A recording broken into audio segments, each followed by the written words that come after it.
So, what happens when the entire rulebook for war just gets thrown out the window? Not because of new tanks or jets, but because of a single, frankly terrifying idea. Today, we're going to dig into that exact shift, and we'll do it by looking at two things: a general who absolutely mastered the old way of fighting, and a doctrine that was created for a new and much, much deadlier game. You know, for most of history, you could almost think of warfare like a giant, deadly chessboard. Victory? Well, that belonged to the brilliant commanders, the generals, making those decisive moves. It was a world of heroes, of clear-cut objectives, and, tangible victories you could see on a map. And to really get a feel for this older world, let's focus on one man, Lieutenant General Harbaksh Singh. I mean, this guy was the living embodiment of that conventional, heroic style of warfare, a leader whose personal courage on the ground could literally change the course of a battle. Just look at this timeline. It's incredible. In 1947, his old unit gets basically wiped out. So what does he do? He voluntarily takes a demotion just so he can go back and command them on the front lines. Amazing.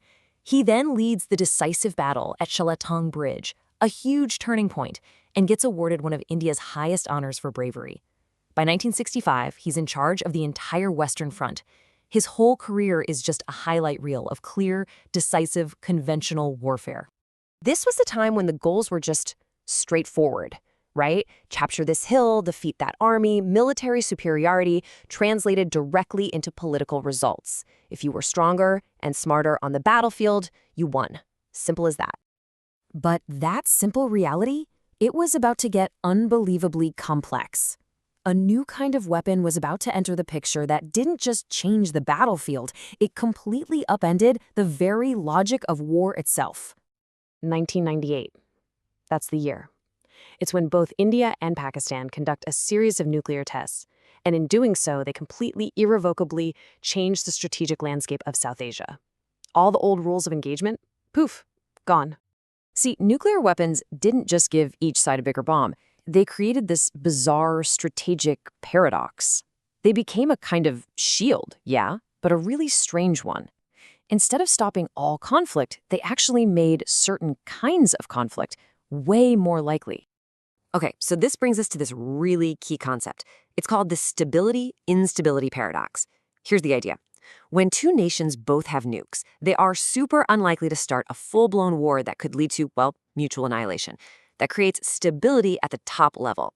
But, and this is the crazy part, that very stability can make them bolder about fighting smaller conflicts because they believe that big nuclear shield prevents things from ever getting too out of hand. And you can see this paradox playing out differently in different places. Like during the Cold War, the US and the Soviet Union never fought directly, but man, they fought some massive conventional proxy wars. In South Asia, though, it went a step further. Pakistan basically saw this new nuclear stability as a green light to ramp up subconventional conflict. We're talking proxy wars, terrorism, because they thought India's hands were tied when it came to these smaller, deniable kinds of attacks. So how did this all shake out? Well, Pakistan figured this new reality out pretty fast and started to use it to their advantage. For them, that nuclear shield wasn't just for defense. It became a core part of their offensive playbook against a conventionally stronger India. And this meant they could use their nuclear capability to try and cancel out India's bigger army. It made them feel bold enough to ramp up what the source material calls subconventional provocations. And what that really means is deniable attacks, proxy wars, and sponsoring terrorism in places like Punjab and Jammu and Kashmir. The whole goal was to bog India down, tie up huge numbers of troops in this draining, slow-burn conflict, a war of 1,000 cuts. So this left India in a real strategic bind. The old way of doing things, a massive conventional counterattack, the kind General Harbaksh Singh would have led, that was just off the table now. If you respond too strongly, you risk crossing Pakistan's nuclear threshold. But if you don't respond at all, you're just accepting this bleeding war. So what do you do?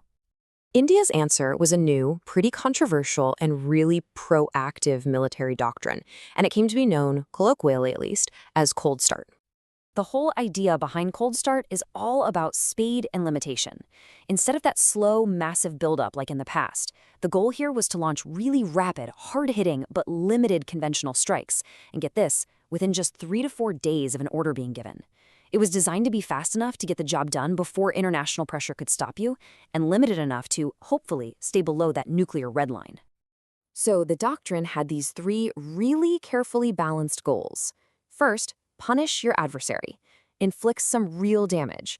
Second, grab small bits of their territory to use as a bargaining chip later.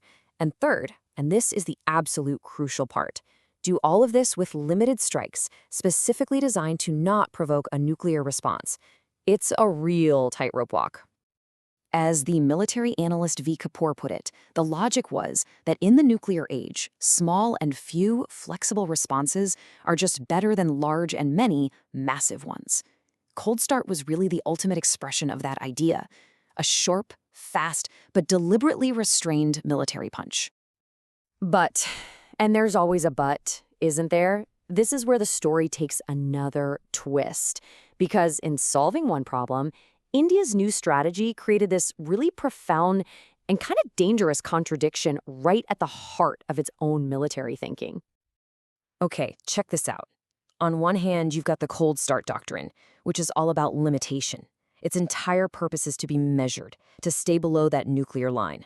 But then, on the other hand, you have India's official nuclear doctrine from 2003, and that is based on the principle of massive retaliation. It promises a devastating all-out response to any first use of nuclear weapons, no matter how small. See the problem? This creates this huge inconsistency. As the analyst Prakash Menon argued, limited war objectives are inherently incompatible with maximal penalties. And when you stop and think about it, it's totally logical, right?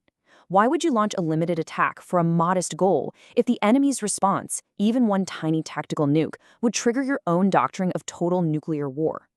As Menon says, to risk all for modest objectives appears nonsensical. It just doesn't add up. And this is the core dilemma. There's this massive, dangerous gap in the strategy. India wants to be able to fight a limited war, but its own rulebook leaves almost no room for a limited nuclear fight. It's an all-or-nothing proposition, where one side's limited punch could be met with the other side's knockout blow. And that brings us to the final, really unsettling question that's at the heart of modern warfare. In a world with nuclear weapons, where these doctrines of limited action are crashing up against doctrines of massive retaliation, can a war truly be kept limited? Or does any conventional fight between nuclear powers carry with it this inherent terrifying risk of just spiraling completely out of control? That's the question that generals and strategists are still wrestling with today.